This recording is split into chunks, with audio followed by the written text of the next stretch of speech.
మహాజ్ఞానం తూర్పు దేశాలలో ఉందా? మహాజ్ఞానం తూర్పు దేశాలలో ఉందా? జ్ఞానము, జ్ఞాని అన్న ఈ పదాలు అంటే దేవునికి స్వతహాగా చాలా కోపాన్ని పుట్టించే పదాలండి. కొందరికి కొన్ని మాటలంటే పడవు. తెలుగు భాషలో నచ్చని పదం ఒక ఆయనకు ఉందట. అలాగే దేవునికి కూడా నచ్చని పదం ఉంది. అదేంటంటే జ్ఞాని అని ఎవడన్నా అనుకుంటున్నాడంటే, జ్ఞానం ఇది అని ఎవరన్నా అంటున్నారంటే దాన్ని ఖండించటంలో మొట్టమొదటి స్థానంలో ఉండేవాడు దేవుడు. నీకే ప్రసంగి గ్రంథంలో అంటాడు, నేను జ్ఞానిని కదా అని నీవు అనుకునవద్దు. ఇర్మియా గ్రంథంలో మరో మాట ఉంది, 9వ అధ్యాయంలో, జ్ఞాని తన జ్ఞానమును బట్టి అతిశయించకూడదు అంటాడు. కారణం ఏంటంటే మనం అనుకుంటున్నటువంటి విధానం వేరు, జ్ఞానానికి మనం ఇస్తున్న నిర్వచనం వేరు. దేవుడు అనుకుంటున్న విధానం వేరు, దేవుడిస్తున్న నిర్వచనం వేరు. ఈరోజు అభివృద్ధి, మనిషి జ్ఞానము, జ్ఞాని మనిషి అయ్యాడు, ఆధునిక మానవుడు గొప్పవాడయ్యాడు అని మనం చెప్పుకోవటానికి సూచికలుగా లేక ప్రమాణాలుగా లేక గుర్తులుగా వేటిని మనం చూపిస్తాము అంటే, ఒకప్పుడు కాలినడకన ఎక్కడికైనా వెళుతూ ఉండేవాళ్ళం. ఇప్పుడు ఆకాశములో పక్షులే కాకుండా విమానాలు కూడా ఎగురుతూ ఉన్నాయి. అందులో మనం ప్రయాణం చేస్తూ కొన్ని నిమిషాలలోనే లేక కొన్ని గంటలలోనే ఒక దేశం నుండి మరో దేశానికి వెళ్ళగలుగుతున్నామని చెబుతూ ఉన్నారు. మీరు గమనించినట్లయితే 4వ తరగతి సాంఘిక శాస్త్రము, సామాన్య శాస్త్రం రెండు కలిసి ఉంటాయండి. ఎన్విరాన్మెంటల్ స్టడీస్ అని, అందులో ఒక పాఠం ఉంది, విజ్ఞాన శాస్త్రం అభివృద్ధి అని చెప్పి. ఆ పాఠంలో ఈ మాట చెప్పడం జరిగింది, పాత రోజుల్లోనటండి కాశీకి పోయినవాడు కాటికి పోయినవాడు ఇద్దరు ఒకటేనట.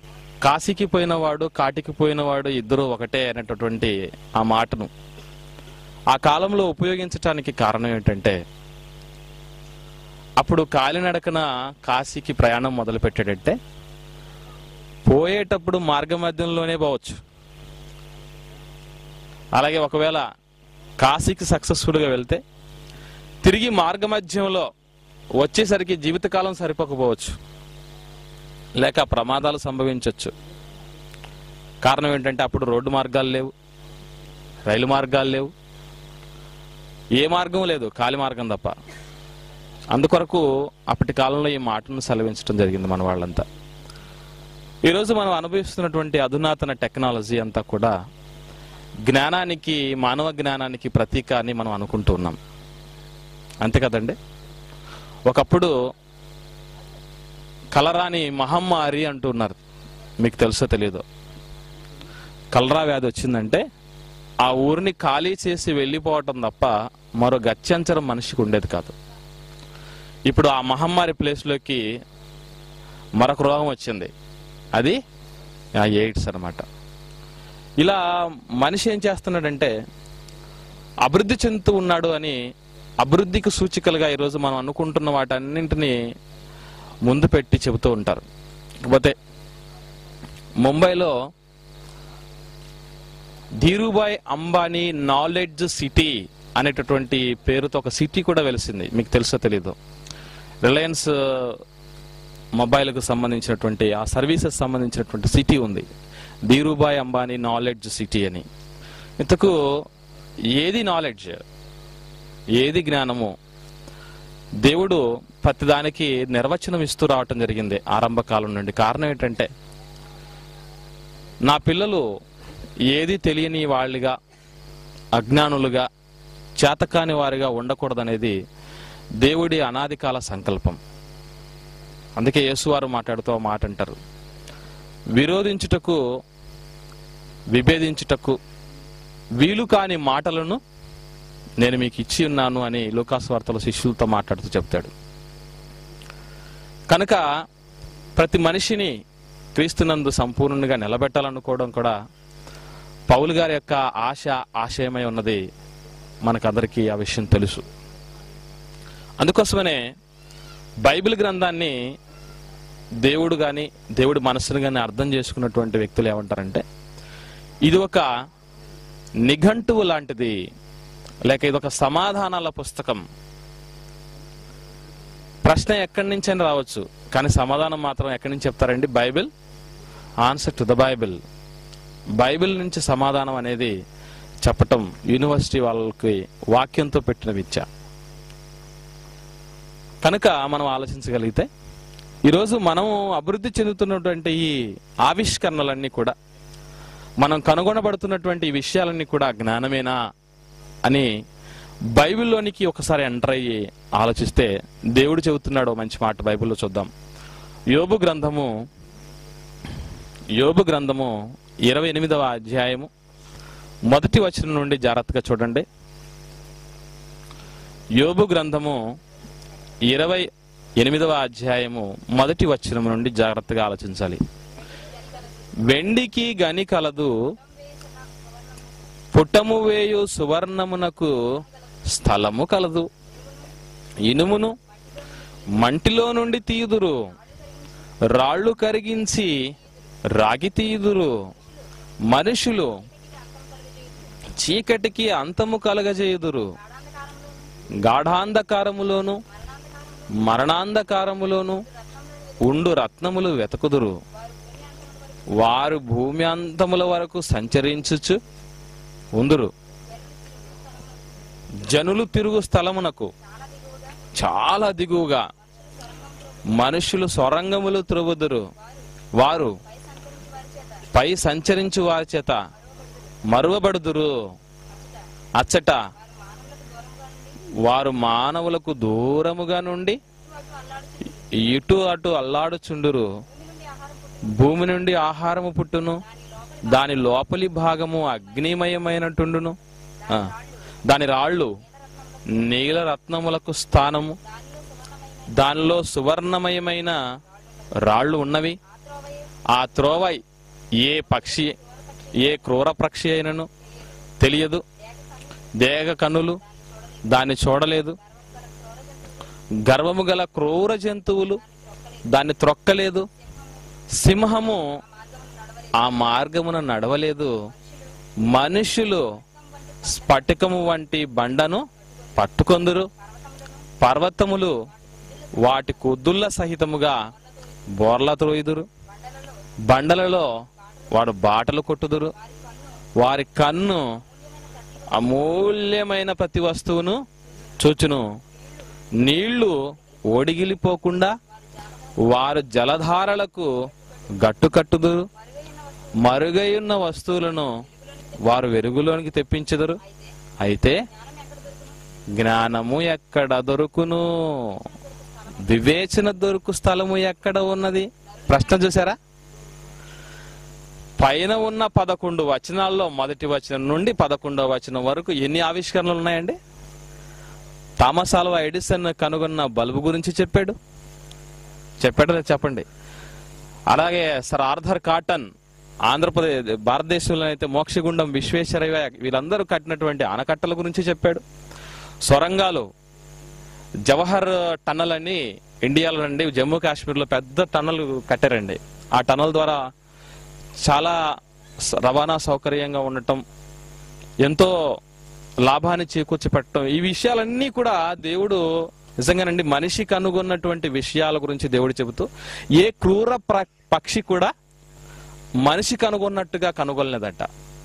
ఏ సింహం కూడా ఆ ఆవిష్కరణలకు నోచుకోలేదట.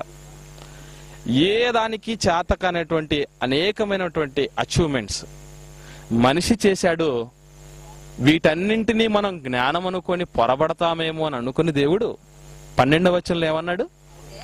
అయితే జ్ఞానం ఎక్కడ దొరుకును? అయితే ఇవన్నీ జ్ఞానం కాదా? మనిషి కనుగొన్నటువంటి విషయాలన్నీ జ్ఞానం కాదండి? దేవుడి డెఫినేషన్ దేవుడిస్తే ఎలా ఉంటుందంటే, ఎవరు చెబితే మనిషి మైండ్ బ్లాక్ అయ్యి దిమ్మ తిరుగుతుందో ఆయనే దేవుడు. ఆయన డెఫినేషన్ ఎలా ఉంటుందంటే, జ్ఞానము ఎక్కడ దొరుకును అన్నాడంటే, ప్రస్తుతం మనం అనుకుంటున్నటువంటి జ్ఞానానికి సంబంధించిన ఈ ఆవిష్కరణలన్నీ కూడా జ్ఞానము కాదు.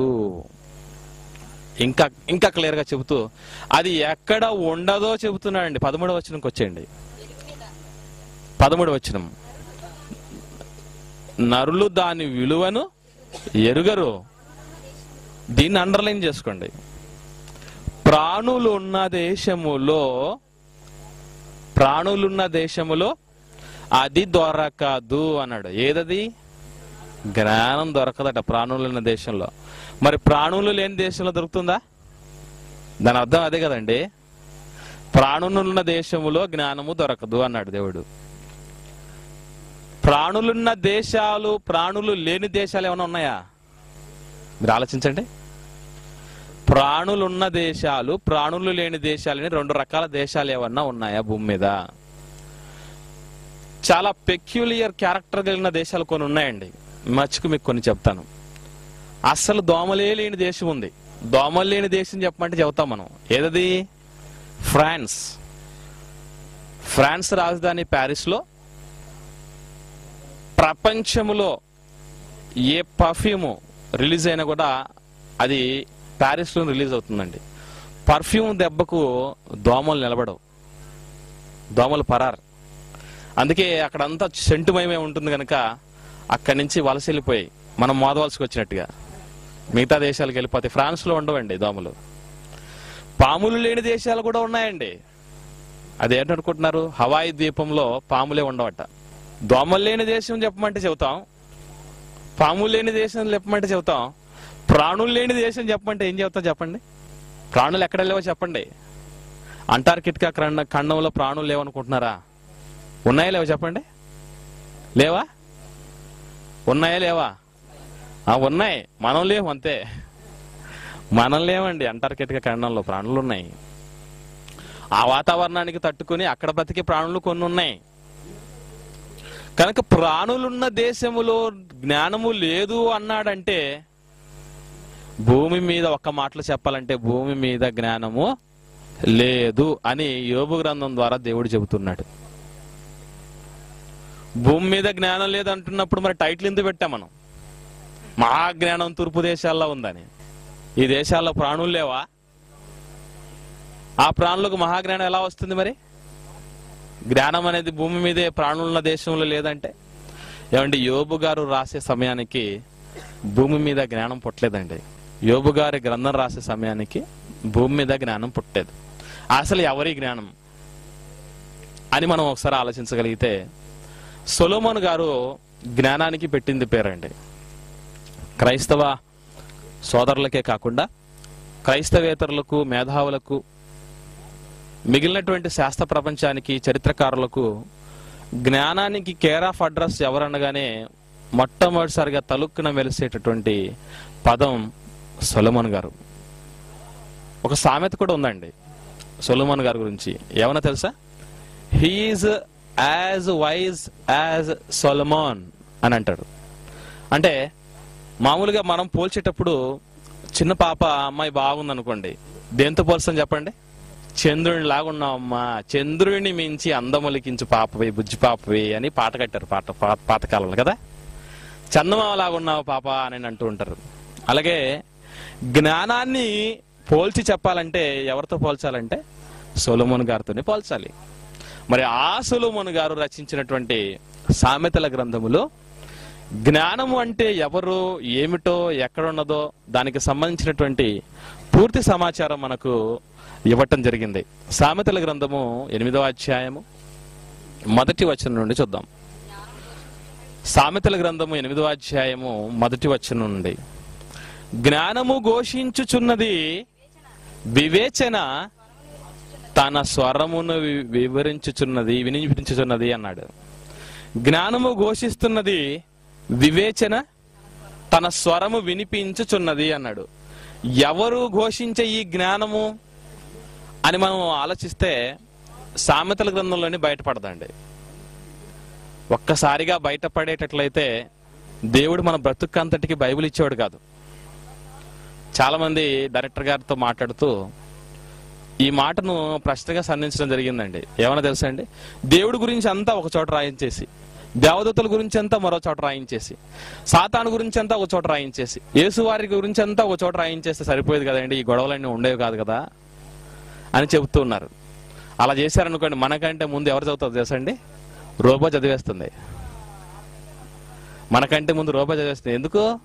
ఒక్కసారి దాని ముందు అలా అని అలా అంటే అయిపోతుందట. రోబో ముందు బైబిల్ పెట్టారనుకోండి, అది గర్రం తిరగాల్సిందండి చుట్టూ. అంత పవర్ ఉంది ఇందులో. జ్ఞానము అనగానే మనం సామెతల గ్రంథం అంతా వెతికినా కరెక్ట్గా ఆన్సర్ దొరకదు. ఇది మనం మైండ్లో పెట్టుకొని కొంత సామెతల గ్రంథంలో చూసి మరికొంత సమాచారం ఎక్కడ దొరుకుతుందా అని లేఖనాలను పరిశోధిస్తూ వెళితే మనకు దొరికే చోట ఒకటి ఉంది. ఆ చోటు కొరింథీ సంఘానికి పౌలు గారు రాస్తూ, కొరింథీ సంఘానికి రాసిన పౌలు గారి మొదటి లేఖ 1వ అధ్యాయము 24వ వచనం చూడండి. ఆయన అంటే యేసుక్రీస్తుల వారు యూదులకు ఆటంకముగాను అన్యజనులకు వెరితనముగాను ఉన్నాడు. కానీ యూదులకేమి, గ్రీసు దేశస్థులకేమి, అందరికీ క్రీస్తు దేవుని శక్తి, దేవుని జ్ఞానమునై ఉన్నాడు అన్నాడు. ఆనాడు జ్ఞానము ఘోషించుచున్నది అని చెప్పాడు. ఎక్కడా? సామెతల గ్రంథంలో. ఇక్కడికి వచ్చేసరికి ఆ ఘోషించుచున్న జ్ఞానము కాని, స్వరము వినిపించుచున్న వివేచన కానీ ఎవరయ్యా అని ఆలోచిస్తే కొరింథీ సంఘానికి వచ్చేసరికి మనకు ఆన్సర్ చెబుతున్నారు పౌలు గారు. ఆయన ఎవరో కాదు, ఆ జ్ఞానం ఎవరో కాదు, యేసుక్రీస్తే అని. సోక్రటీస్కి ఒక సామెత, ఒక బిరుదుందండి చరిత్రలో మీరు గమనిస్తే. అదేంటంటే నడుస్తున్న విశ్వవిద్యాలయము అని పేరుంది. సోక్రటీస్కి నడుస్తున్న విశ్వవిద్యాలయము అని పేరుంది. జ్ఞానము యేసువారు, వివేచన యేసువారు అన్నప్పుడు యేసువారికి రావాల్సిన బిరుదు ఏంటో తెలుసండి? శరీరాన్ని ధరించుకున్న దైవ జ్ఞానము.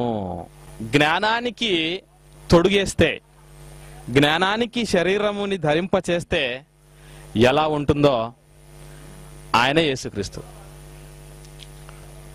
ఆయన యోబు కాలానికి ఉన్నాడా? యోబు గారి కాలానికి ఉన్నాడండి? లేడు. అప్పుడు యోబు గారి కాలానికి ప్రాణులున్న దేశములో జ్ఞానము లేకపోయింది. కారణం ఆయన తరువాత సుమారు, యోబు గ్రంథము సుమారు 1800 సంవత్సరాల క్రీస్తు పూర్వం రాయబడిందండి. క్రీస్తుకు పూర్వం 1800 సంవత్సరాల్లో జరిగిన సంఘటనల సమాహారం యోబు గ్రంథం. కనుక 1800 సంవత్సరాల క్రితము యేసువారు భూమి మీద పుట్టలేదు. తర్వాత ఏం జరిగిందంటే ఆయన భూమి మీదకి సశరీరుడిగా రావటం, జ్ఞానం అనేది భూమి మీద రంగ ప్రవేశం చేయటం జరిగింది. ఇప్పుడు ప్రాణులున్న దేశంలో జ్ఞానం ఉందా లేదా మీరు చెప్పాలి. ఉందా? ఆయన ఉన్నాడు ఎప్పుడు యేసు ప్రభు? లేడు. లేకున్నా ఎలా ఉన్నాడని చెబుతున్నామా? అది ఆయనకు దేవుని జ్ఞానము, దేవుని శక్తి, వివేచన అనే మాటలే కాకుండా దేవుని వాక్యం అని కూడా పేరు. అవునా? ఆదియందు వాక్యం ఉండెను, వాక్యము దేవుని యొద్ద ఉండెను, వాక్యము దేవుడే ఉండెను, ఆ వాక్యమే కృపా సత్య సంపూర్ణిగా శరీరధారిగా మన మధ్య నివసించెను అన్నాడు. దేవుడి నోటి నుంచి వచ్చిన బిగ్ బ్యాంగ్ ఆయనే కదా. కనుక ఈ వాక్యము భూమి మీదకి వచ్చింది 2000 సంవత్సరాల క్రితం. ఆ వాక్యము ఈ భూమి మీద నుంచి వెళ్ళలేదు. అప్పుడు కొంచెం ఉండింది. పరిశుద్ధాత్మ దేవుడు వచ్చిన తర్వాత ఏమైపోయింది? సర్వ సత్యములోనికి సంపూర్ణంగా భూమి మీదకి రావటం అనేది జరిగింది. ఇప్పుడు ఈ జ్ఞానము పుట్టిన ప్రదేశం ఎక్కడా? ఇది మనం ఆలోచించాల్సింది. చరిత్రలో జియోగ్రఫికల్ గా, సాంఘిక శాస్త్రములో దేశాలని భౌగోళికంగా గుర్తించటానికి, రాజకీయంగా గుర్తించటానికి మ్యాపుల యొక్క పద్ధతి, సిస్టమ్ అనేది కనుగొనడం జరిగిందండి. దేశవ్యాప్తంగా, ప్రపంచవ్యాప్తంగా. మనం ప్రతి దేశంలో వెళ్ళి చూడలేము. ఆ దేశం షేప్ ఎలా ఉంటుందో, అదే ఆ ఖండములో ఎన్ని దేశాలు ఉంటాయో, అట్లా ఉన్నటువంటి పరిస్థితులు ఏంటో, వాటిలో ఉన్నటువంటి భౌతిక పరిస్థితులు ఏంటో చూడలేం. కనుక ఒక గ్లోబ్ లాంటిది, ఒక మ్యాప్ లాంటిది కనుగొని అక్కడ ఖండాలుగా విభజించి, ఆ ఖండాల్లో దేశాలని వాటిని అలుముకొని ఉన్నటువంటి మహాసముద్రాలని చూపించడం అనేది జరుగుతుంది. అది మీకు అందరికీ బాగా పరిచయమైనది. 5వ తరగతి నుంచి మ్యాపింగ్ స్కిల్ అనేది ఇంట్రడ్యూస్ చేయటం మనం జరుగుతూ ఉంటుంది. అందులో మధ్యధరా సముద్రం అనేటటువంటి ప్రాంతం ఉంది. మధ్యధరా సముద్రాన్ని బేస్ చేసుకొని భూగోళానికి కరెక్ట్గా మధ్యలో ఉన్నటువంటి ప్రదేశం మధ్యధరా సముద్రం. ఆ మధ్యధరా సముద్రాన్ని ఆధారంగా చేసుకుని 4 దిక్కులకు దేశాలను విభజించడం జరిగిందండి చరిత్రకారులు. 4 దిక్కులకు. అందులో మధ్యధరా సముద్రానికి తూర్పున ఉన్నటువంటి దేశాలలో మొదటిగా తగిలేటటువంటి దేశాలే ఆసియా ఖండములోని దేశాలు. మధ్యధరా సముద్రానికి తూర్పు దిక్కున ఉన్నటువంటి దేశాలలో మొదటిగా తగిలే దేశాలే ఆసియా ఖండములోని దేశాలు. అందులో ఒక పాలస్తీనా, ఒక ఇజ్రాయేలు, భారతదేశం, నేపాలు, పాకిస్తాను, ఆఫ్ఘనిస్తాను, కజకిస్తాన్, చైనా, శ్రీలంక, ఈ దేశాలన్నీ కూడా టచ్ అవుతాయి తూర్పు దేశాల క్రింద. ఈ దేశాలను మనం మైండ్లో మీరు పెట్టుకుని యేసు వారు పుట్టిన దేశం ఏది, ఆయన పుట్టిన ప్రదేశం గురించి దేవుడు చెప్పలేదు, కానీ ఆయన పుట్టిన దేశం గురించి మాత్రం బైబిల్లో దేవుడు ప్రస్తావించాడండి. అదేంటి, ఏ దేశంలో పుట్టాడు, ఆ జ్ఞానము ఏ దేశంలో పుట్టడం ద్వారా ప్రపంచానికి పరిచయం అయింది అనేది మనం బైబిల్లో చూడాలి. ఏమండి రైట్, చూడండి ఒకసారి మనం బైబిల్లో ఆలోచిస్తే మత్తయి సువార్త 2వ అధ్యాయము మొదటి 2 వచనాలు చూడండి.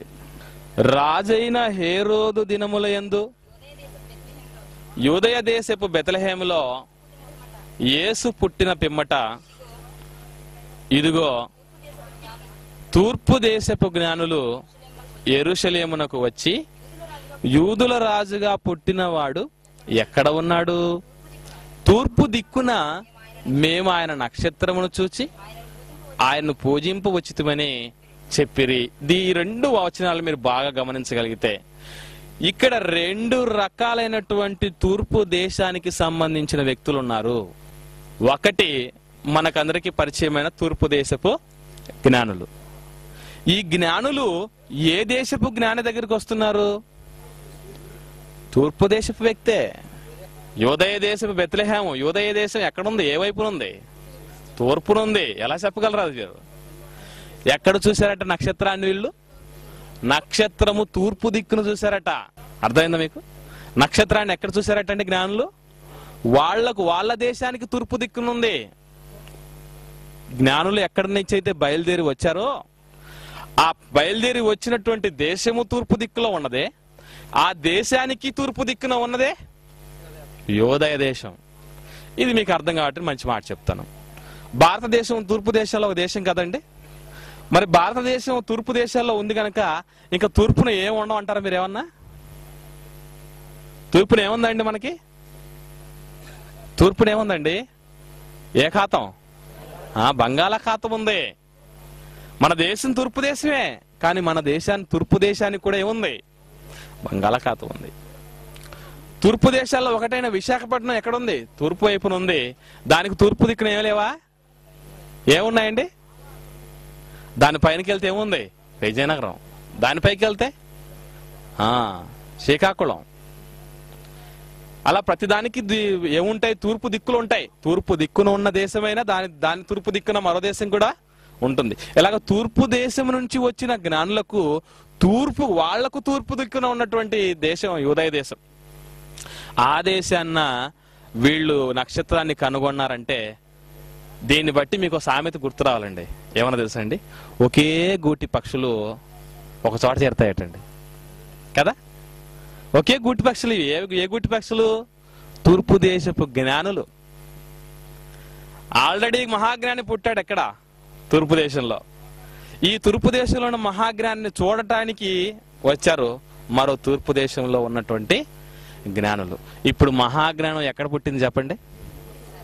తూర్పు దేశంలో పుట్టింది మహాజ్ఞానం. పుట్టింది తూర్పు దేశంలో. ఆ పుట్టింది మళ్ళాంటి చిన్నది కాదు, చిన్న రాయి. ఏం చేసిందట? చిన్న రాయి ఏం చేసిందట అండి? మహాపర్వతాన్ని ఏం చేసిందట? తునాతునకలు చేసి పౌడర్ చేసేసిందట. చిన్న రాయి అణిచేసిందట. అంటే మళ్ళాంటి రాయి కాదు, అది రియల్ రాక్. అదే లోకంలో ఉన్న ఈ రజలర్ గారు రాకు, యేసుక్రీస్తు రియల్ రాకు, అణిచేసే రాకు, నలిచేసే రాకు అది. కనుక ఆ రాయి పుట్టింది తూర్పు దేశంలో. పుట్టిన తర్వాత ఏం చేస్తూ వచ్చిందో ఇప్పటి వరకు మన మధ్య జరుగుతున్న ప్రభంజనాన్ని బట్టి మనం అర్థం చేసుకోవచ్చు. అది పుట్టి గిట్టడం అంటే మనతో సాధ్యమయ్యేదే, కానీ మన వరకు సంబంధించింది పుట్టడం గిట్టడం. మనతో పుట్టడంతో స్టార్ట్ అవ్వటం, గిట్టడంతో స్టాప్ అవటం. కానీ యేసువారిది ఏంటి? Non stop. అంత గొప్పది. ఆ జ్ఞానం పుట్టింది, మహాజ్ఞానం పుట్టింది తూర్పు దేశంలోనండి. కనుక మహాజ్ఞానం పుట్టింది తూర్పు దేశంలో. మహాజ్ఞానం ఇప్పటి వరకు నిలబడి ఉన్నది కూడా తూర్పు దేశంలో. ఆ మహాజ్ఞానాన్ని కనుగొనడానికి వచ్చిన జ్ఞానులు కూడా తూర్పు దేశపు వారే. ఇకపోతే ఈ తూర్పు దేశపు జ్ఞానుల ద్వారా మనం అర్థం చేసుకోవాల్సిన సంగతి ఒకటి ఉందండి. అసలు యేసువారు ఆ సమయంలో పెద్దవాడు ఏం కాదండి, చిన్నపాటి బాలుడు కదండి.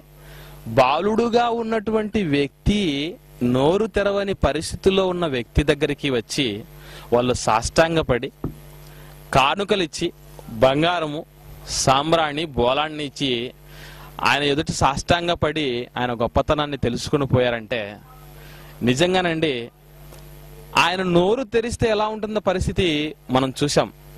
ఏమంటాడైనా? లోకము పుట్టినది మొదలుకొని మరుగు చేయబడిన సంగతులు నేను మీకు నోరు తెరిచి ఉపమాన రీతిగా బోధిస్తున్నానని చెప్తున్నాడు. ఆయన నోరు తెరిచి బోధించగా వచ్చినటువంటి ఈ జ్ఞాన వాక్కులు వినటానికి మనం వచ్చాం. మీరు ఏమైనా గిఫ్ట్లు పట్టుకొచ్చారా? ఆయన నోరు తెరవకుండా ఉంటేనే, చిన్నవాడిగా ఉన్నప్పుడే గిఫ్ట్లు పట్టుకొచ్చారు జ్ఞానులు. నిజంగా జ్ఞానులు అన్న వాళ్ళు ఏం చేస్తారో తెలుసా అండి? పట్టుకొచ్చేస్తారు మా మహాజ్ఞానాన్ని గిఫ్ట్లు. గిఫ్ట్లు అనగానే డబ్బులు, బంగారం, బోలం అనుకోకండి. గిఫ్ట్లు ఏంటో తెలుసా? మీరు తీసుకురావాల్సిన గిఫ్ట్లు ఉన్నోళ్ళు తీసుకురండి, లేని వాళ్ళకి టైం పడుతుంది. ఇక ఏటనుకుంటున్నారు ఆ గిఫ్ట్లు? మీ గర్భఫలాలే. రెసిడెన్షియల్ యూనివర్సిటీలో చేర్చడానికి చాలా మంది గిఫ్ట్లు తీసుకొచ్చారు కదండి. అవి నిజమైన గిఫ్ట్లు. కనుక వాటిని తీసుకురావాలి జ్ఞానులు అనిపించుకున్న వాళ్ళు. అలాంటి పరిస్థితుల్లో ఈరోజు జ్ఞానము ఉండాలి. అసలు మీరు ఆలోచించగలిగితేనండి, ఎందుకు దేవుడు ఇన్ని దిక్కులు ఉంటే ఒక దిక్కు వైపే మహాజ్ఞానాన్ని గురించినటువంటి కేంద్రాన్ని ఏర్పాటు చేయటం జరిగింది? ఆయనకు మిగతా దిక్కులు అవసరం లేదా? అవసరం లేనప్పుడు ఎందుకు చేశాడు? ఒకటో దిక్కు పెట్టచ్చు కదా. ఏమండి? దేవుడికి భవిష్యత్తు తెలుసండి. భవిష్యత్తు తెలిసిన దేవుడు ఏం చేశాడంటే, యేసువారి మహాజ్ఞానాన్ని తెలుసుకోవటానికి, ఆయన కోసం తపన పట్టడానికి, ఆయన కోసం సాక్షులుగా నిలవపడటానికి, హతసాక్షులుగా కూడా మారటానికి కూడా సిద్ధపడే వ్యక్తులు ఏ దేశంలో నుంచి వస్తారో, ఏ దేశంలో నుంచి, ఏ దిక్కు వైపు నుంచి వస్తారో దేవుడికి తెలుసు గనక ఈ తూర్పు దిక్కుని ఆరంభం నుంచి హైలైట్ చేస్తూ వచ్చాడండి. మీరు గమనిస్తే ఏదేని తోట ఎక్కడేసాడు తెలుసండి దేవుడు? ఒకసారి బైబిల్లో చూడండి. ఆదికాండము 2వ అధ్యాయము 8వ వచనం చూడండి. ఆదికాండము 2వ అధ్యాయం 8వ వచనం.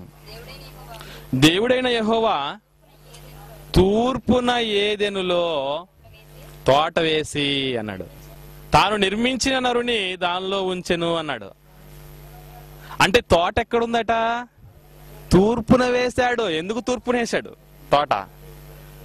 దీన్ని ఇలాగే ఉంచితే ఇక కయీను తప్పు చేస్తాడు. కయీను తప్పు చేసిన తర్వాత కయీను ఎటువైపుకి వెళ్తాడు తెలుసా అండి? 4వ అధ్యాయం చూడండి. అదే ఆదికాండం 4వ అధ్యాయం 16వ వచనం. ఆదికాండము 4వ అధ్యాయం 16వ వచనం అండి. అప్పుడు కయీను యెహోవా సన్నిధిలో నుండి బయలుదేరి వెళ్ళి ఏదెనకు తూర్పు దిక్కున. చూసారా ఎన్ని తూర్పులు వచ్చేస్తున్నాయో? ఆల్రెడీ దేవుడు తూర్పులో వేశాడు ఏదెను తోట, దానికి తూర్పున వెళ్ళిపోయాడటన. ఏమండి? ఇంకా నోహు గారి కుమారులు షేము, హాము, యాపెతుల సంతతంతా కూడా ఎటువైపు ఫోకస్ చేస్తూ వెళ్ళిపోయిందో కూడా చూడండి బైబిల్లో 11వ అధ్యాయం ఆదికాండం 2వ వచనం అండి. వారు తూర్పున ప్రయాణమై పోచుండగా, వారు తూర్పున ప్రయాణమై పోచుండగా, ప్రయాణం ఎక్కడికి ఎటువైపు పోయింది? తూర్పుకు పోయింది. ఆనాడు తూర్పున దేవుడు ఏదెనులో తోటేశాడు. అలాగే తొలి మానవుని ఆవిష్కరణలో భాగంగా, వాళ్ళ యొక్క సంతతిలో భాగంగా కయ్యూను తూర్పు వైపు వెళ్ళాడు. షేము, హాము, యాపెతుల యొక్క సంతతి అంతా తూర్పు వైపునే వెళ్ళింది. ఇంతకు ఏముంది? మన వాళ్ళు కూడా చాలా మంది మాట్లాడుతూ ఈ తూర్పు గురించి కొన్ని మాటలు చెప్తూ ఉంటారండి. తూర్పు తిరిగి దండం పెట్టు అంటారు. విన్నారా ఈ మాట? తూర్పు తిరిగి దండం పెట్టు అంటాడు. తూర్పున లోకానికి తెలిసింది కేవలం సూర్యుడే ఉదయిస్తాడు అని. లోకానికి తెలిసింది ఏంటో తెలుసా అండి? అంతే కదా, సూర్యుడు తూర్పున ఉదయించును అని నేర్చుకున్నాం అంతే. తూర్పున సూర్యుడు కాదు, ఎవరు ఉదయించారో తెలుసా? మలాకి గ్రంథం 4వ అధ్యాయం 2వ వచనం చూడండి. అయితే నా నామమందు భయభక్తులు గలవారగు మీకు నీతి సూర్యుడు ఉదయించును. యేసువారు ఏ దేశంలో పుట్టాడని మనం తెలుసుకున్నాం చెప్పండి? తూర్పు దేశంలో. అంటే తూర్పు దేశంలో తూర్పున ఎవరు ఉదయించారు తెలుసా? సూర్యుడే కాదు, నీతి సూర్యుడు కూడా ఉదయించాడు. అందుకే తూర్పుకు చాలా ప్రియారిటీ ఉంది కనుక ఎక్కడికో ఈయన ప్రయాణం చేస్తున్నాడు. సంతతులు సంతతులు సంతతులు సంతతులు అన్ని. కారణం ఏంటో తెలుసా అండి?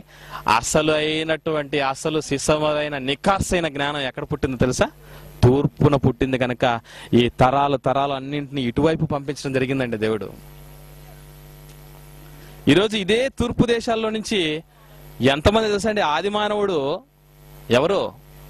ఆదాం గారు ఎక్కడ పుట్టారనుకుంటున్నారు? ఆది మానవుని జన్మస్థలం ఆసియా, టర్కీ దేశంలో పుట్టినట్టుగా ఈరోజు దాఖలాలు చెబుతున్నారు. ఈ టర్కీ దేశం ఎక్కడుందనుకుంటున్నారు? తూర్పు దేశంలో ఒకటిగా ఉందండి. తూర్పు దేశాల్లో ఒకటిగా ఉంది. ఆయన ఎలా అంటాడో తెలుసా అండి? మహాజ్ఞాని అండి, మామూలుడు కాదు. దేవుడేమో చిన్న ఇన్ఫర్మేషన్ చెప్పాడు. ఏం చేశాడు? మరి ఆదాము ప్రక్కటెముకల్లో నుంచి ఒక ఎముక తీసి స్త్రీనిగా నిర్మించాడు అని దేవుడి ఇన్ఫర్మేషన్.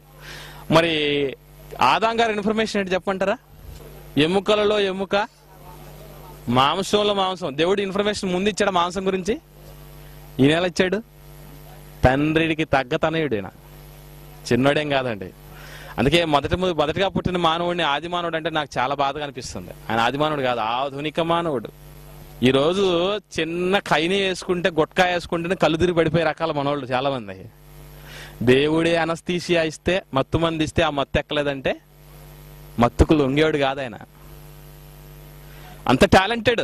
తూర్పున పుట్టిన ఆయన, తూర్పున పుట్టిన మొదటి మానవుడు అంత పవర్ఫుల్ అండి. అలాగే అదే తూర్పున పుట్టినవాడే ఎవరో తెలుసా? సొలొమోన్ గారు. ఆయన జ్ఞానం పరిస్థితి ఏంటో చెప్పండి. ఎంత ఎంత ఎంత గొప్ప జ్ఞానము మనకందరికీ తెలుసండి.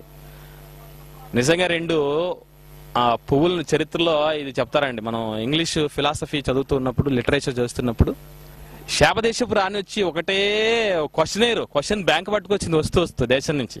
ప్రశ్నల పరంపర కురిపించిందండి సొలొమోన్ గారి మీద. అలా కురిపించిన వాటిలో ఒక క్వశ్చన్ ఏంటి తెలుసా?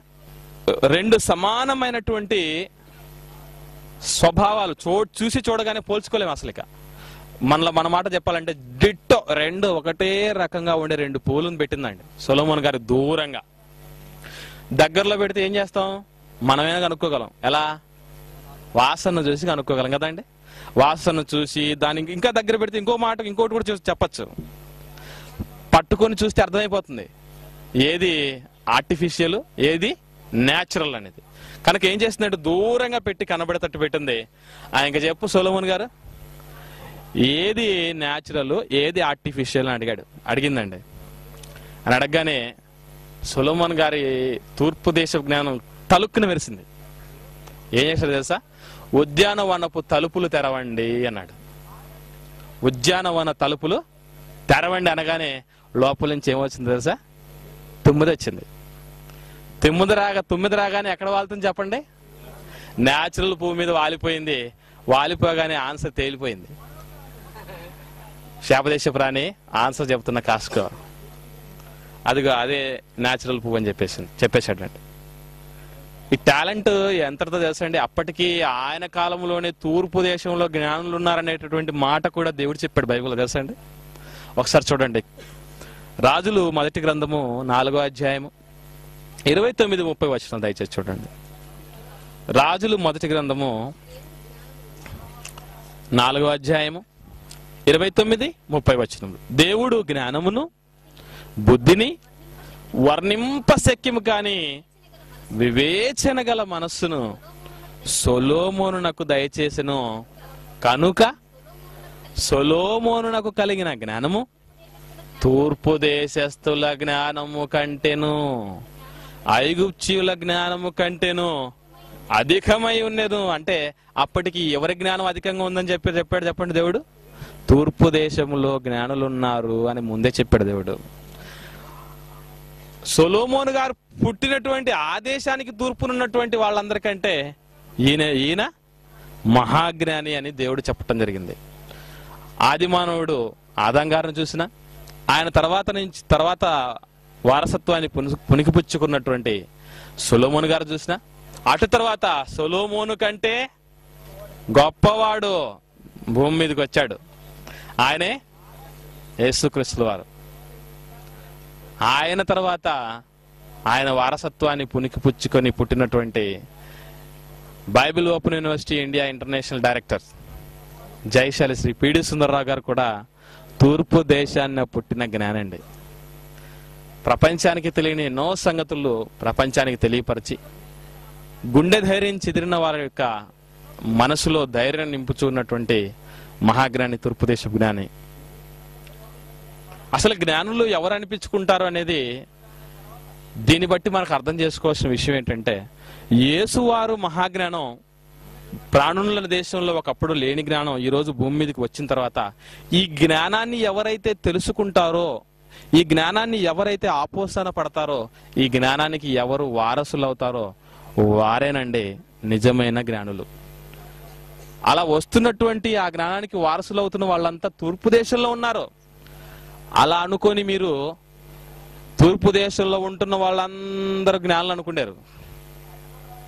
చాలా మంది పొరపడుతూ ఏమంటారంటే, తూర్పు దేశం మహాజ్ఞానంలో తూర్పు దేశం ఉంది కనుక బుద్ధుడు కూడా జ్ఞానే అనుకుంటారు మీరు. ఏమండి, బుద్ధుడు జ్ఞానం అండి? జీవహింస మహాపాపం అన్నాడు. సైన్స్ తెలియదు పాపం. జీవహింస మహాపాపం అంటే భోజనం చేసిన తర్వాత లోపల హైడ్రోక్లోరిక్ యాసిడ్ అనేది ప్రొడ్యూస్ అవుతుందండి బాడీలో. జీర్ణ రసాలలో ఒకటిగా హైడ్రోక్లోరిక్ యాసిడ్ అనేది ప్రొడ్యూస్ అవుతుంది. ఆ హైడ్రోక్లోరిక్ యాసిడ్ ఏం చేస్తుందంటే, మనము తీసుకున్న ఆహార పదార్థాలలో ఏవైనా సూక్ష్మ క్రిములు వస్తే ఖచ్చితంగా వస్తాయండి, నో ప్రాబ్లం. వాటిని చంపేస్తాయండి. హైడ్రోక్లోరిక్ యాసిడ్ చాలా కాన్సన్ట్రేటెడ్ ఉంటుంది. అది ఆ యాసిడ్ చంపేస్తుంది ఆ జీవరాశుల్ని. అంటే ఆ సూక్ష్మజీవులు జీవులు కాదా? జీవులే, కాకపోతే చిన్నవి. అందుకే ఏమని పేరు పెట్టాం దానికి? సూక్ష్మజీవులు అని. అంటే బుద్ధుడు భోజనం చేయకూడదు. మరి బుద్ధుడు గాలి పీల్చకూడదు తెలుసా? గాలి కూడా పీల్చకూడదు. కారణం ఏంటో తెలుసా అండి? లోపలికి వెళ్ళిన తర్వాత రెస్పిరేటరీ సిస్టంలో, మన శ్వాస వ్యవస్థలో నుండి వాతావరణంలో నుంచి పీల్చుకున్నటువంటి అనేకమైనటువంటి చెడు వాయువుల్లో ఉన్నటువంటి జీవరాశులను కూడా కిల్ చేసే శక్తి ఉందండి లోపల సిస్టమ్, మన సిస్టమ్కి, రెస్పిరేటరీ సిస్టమ్కి. అవి చనిపోయిన తర్వాత మళ్ళీ బయటకు వెళ్ళిపోతాయి. అంతే, క్షణాల్లో జరిగిపోతుంది ఇదంతా మనకు తెలియకుండానే. ఇవన్నీ చేయకూడదు.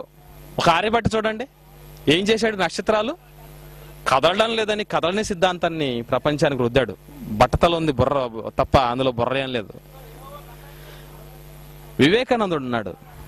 వివేకానందుడు ఏం చెప్పాడు తెలుసా?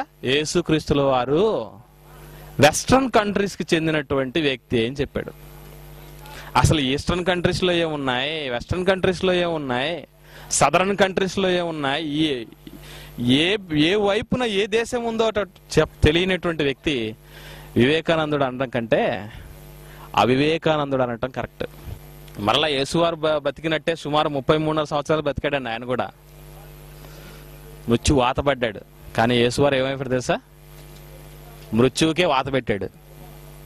అది ఆయన టాలెంట్. కనుక ప్రియమైన దేవుని వారలారా, ఏ దేశంలో ఉన్నా యేసువారిని కనుగొన్న వారే మహాజ్ఞానులు. ఆ మహాజ్ఞానులు తూర్పు దేశాల్లో పుష్కలంగా ఉన్నారు గనక మహాజ్ఞానం తూర్పు దేశాల్లో ఉంది. మరి పశ్చిమ దేశాల పరిస్థితి ఏంటి బ్రదర్? మనకి డౌట్ రావచ్చు.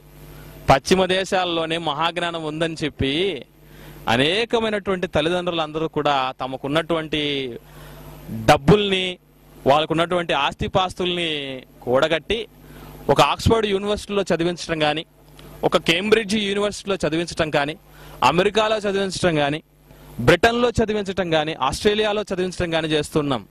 పాశ్చాత్య దేశాల్లోనే మనకు తెలియని ఎంతో నాలెడ్జ్ ఉంది, అక్కడే జ్ఞానానికి కేంద్రం అక్కడే పుట్టిందని చాలా మంది చెబుతూ ఈరోజు అటువైపు దృష్టి సారిస్తూ ఉన్నారు. మరి వీటి పరిస్థితి ఏంటి అని అంటారా? యేసువారి విషయంలో అమెరికా చేసిన పెద్ద పొరపాటు ఒకటి జరిగిందండి. 1983 సంవత్సరంలో అమెరికా అంతవరకు పాఠ్యాంశాలలో బైబిల్ బోధిస్తూ ఉండేదండి. పిల్లలు చదువుకునే పాఠ్యాంశాలలో బైబిల్ బోధిస్తూ ఉండేది. కానీ ఏమైందో ఏమో, ఏ ముసలం పుట్టిందో తెలియదు కానీ 83 సంవత్సరానికి ఏం చేసిందంటే ఒక చట్టాన్ని చేసింది అమెరికా. ఆ చట్టం పేరే లూసియానా చట్టం. మనం ఇంగ్లీష్లో ఏదో సాతాను పేరు లూసిఫర్ అంటూ ఉంటాం కదా, ఇది లూసియానా అనటం కంటే లూసిఫర్ చట్టం అంటే బాగుండేది. ఈ చట్టాన్ని చేసిన తర్వాత ఈ చట్టం యొక్క సారాంశం ఏంటో తెలుసండి? బైబిల్ వేరు, సైన్స్ వేరు. బైబిల్ వేరు, హిస్టరీ వేరు. బైబిల్ వేరు, మనకున్నటువంటి నాలెడ్జ్ వేరు. బైబిలే, మన సైన్సే. ఇందులో దీనికి జ్ఞానానికి బైబిల్కి ముడిపెట్టకూడదు. ఇది కేవలం మన విశ్వాసాలకు సంబంధించింది మాత్రమే అని ఆ పాఠ్య పుస్తకాల్లో నుంచి తొలగించడం జరిగిందండి. బైబిల్లో ఎవరున్నారు? మహాజ్ఞాని యేసుక్రీస్తుల వారు ఉన్నారు. బైబిల్ను తొలగించారంటే అర్థం ఏంటి? మహాజ్ఞానం మాకొద్దు. వాళ్ళకి ఏం కావాలో తెలుసా? మహా అజ్ఞానం కావాలి. మహాజ్ఞానం కాదు వాళ్ళకి కావాల్సింది, మహా అజ్ఞానం. ఇక బ్రిటన్ సంగతికి వచ్చారనుకోండి, ఈ బ్రిటన్ కానీ, తర్వాత ఆస్ట్రియా కానీ, ఈ ఆస్ట్రేలియా కానీ, ఈ దేశాల్లో రండి ఎంత భయంకరమైనటువంటి కల్చర్ ఉన్న వాళ్ళు పుట్టుకొచ్చారంటే, లియోనార్డో డావిన్సీ ఇటలీ దేశానికి సంబంధించినటువంటి వ్యక్తి అండి. సంఘములో తనకు సముచిత స్థానం కల్పించడం లేదని సాతాను వంటి మనస్తత్వం గలవారే ఉండి ఆ సంఘస్థులకు, యేసువారికి ఏదో అవమానాన్ని మూటకట్టాలనే ఉద్దేశంతో ఏం చేశాడో మీకు అందరికీ తెలుసు. ది లాస్ట్ సప్పర్ అనేటటువంటి ఒక చిత్రాన్ని గీసి అందులో బైబిల్ బోధించని, సత్యం చెప్పని, సత్య విరుద్ధమైనటువంటి, ధర్మ విరుద్ధమైనటువంటి మాట మగ్దలేనే మరేను పెళ్లి చేసుకున్నాడు యేసుక్రీస్తుల వారు అని చెప్పి ఒక క్రిస్టియన్గా ఉంటూ ఉన్నటువంటి వ్యక్తి సభ్య సమాజానికి ఒక భయంకరమైనటువంటి అబద్ధాన్ని పరిచయం చేసినటువంటి వాడిగా మిగిలిపోయాడు. వాడి వారసత్వాన్ని పుణికిపుచ్చుకున్నటువంటి వాడు ఎవరు? డావిన్సీ కోడ్ అనే ఫిల్మ్ తీశాడు. ఎవరండి ఆయన? Don brown. వాడు ఎక్కడి నుంచి వస్తున్నాడు అనుకుంటున్నారు? అదే ఫారిన్ కంట్రీస్ లో నుంచి, పాశ్చాత్య దేశాల నుంచి వచ్చిన వాడు.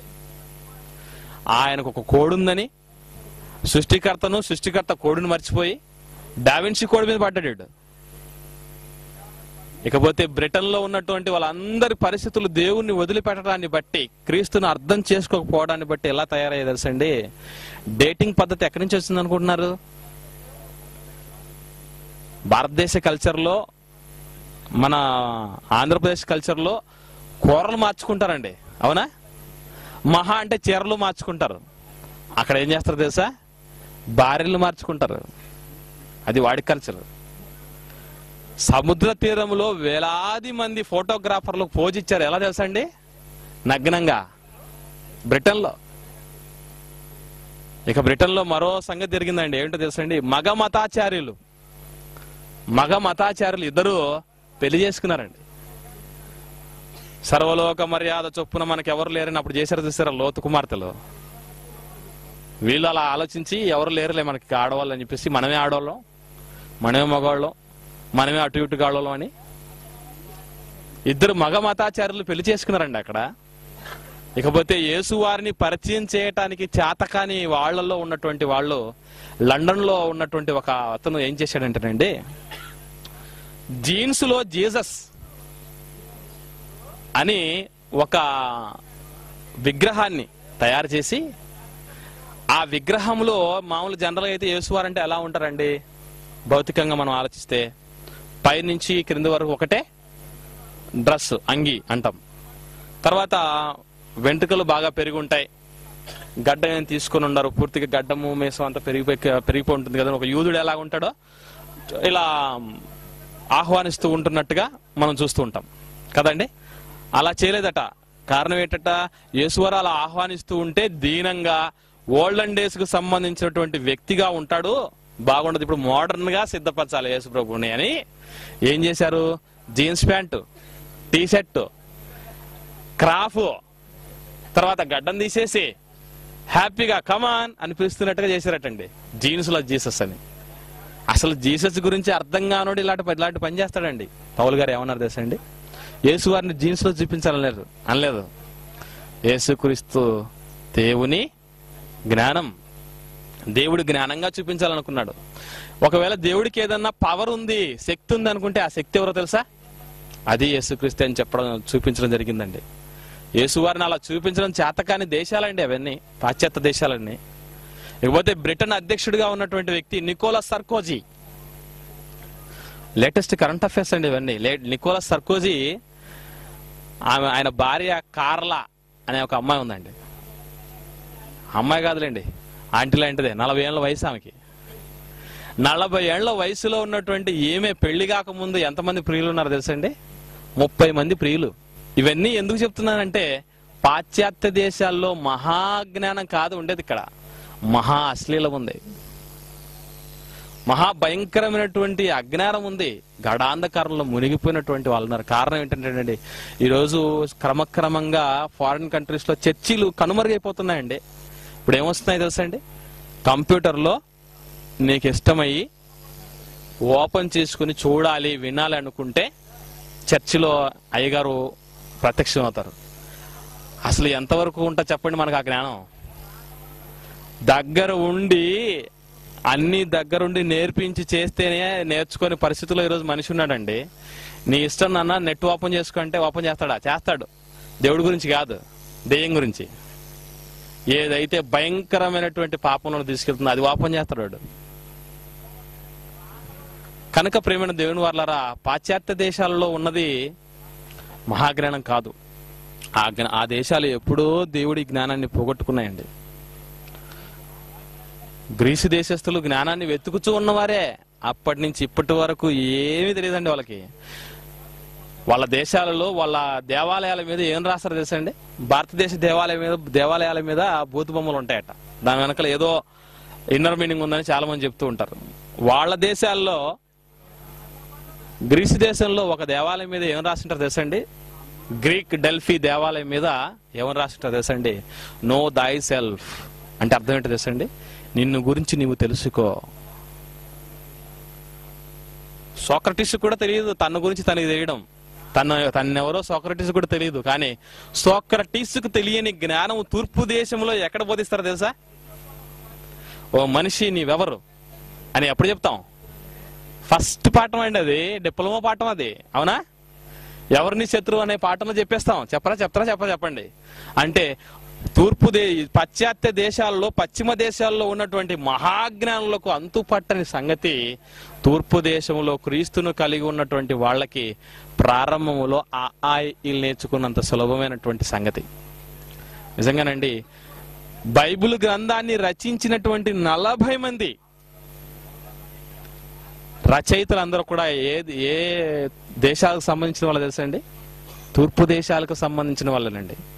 తూర్పు దేశంలో పుట్టినందుకు, అలా పుట్టి మహాజ్ఞాని అయిన యేసువారిని తెలుసుకున్నందుకు మనం ఎంతైనా గర్వపడాలి. కనుక ప్రియమైన దేవుని వారలారా, మహాజ్ఞానం భూమి మీద ఒకప్పుడు ఉండేది కాదు. 2000 సంవత్సరాల క్రితం ఈ భూమి మీదకి వచ్చింది. ఆ వచ్చిన ప్రదేశం తూర్పు దేశం. అది పుట్టిందే తూర్పు దేశంలో.